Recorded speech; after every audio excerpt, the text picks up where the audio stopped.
ఆకుకూర తాలింపు ఎలా చేసుకోవాలో చూసేద్దాము ఈరోజు వీడియోలో.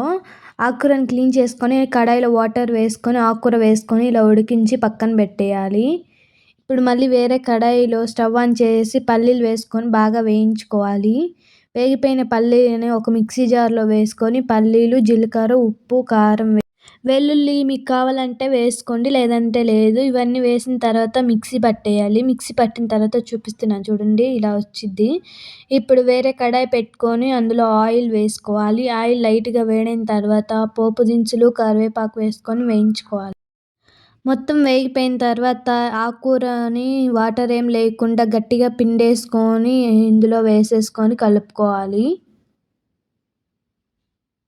ముందే ఉడికించాం కాబట్టి ఆకుకూరలో ఏం పచ్చివాసన ఉండదు. 2 నిమిషాలు వేయించుకున్న తర్వాత పసుపు, ధనియాల పొడి వేసుకొని కలుపుకోవాలి.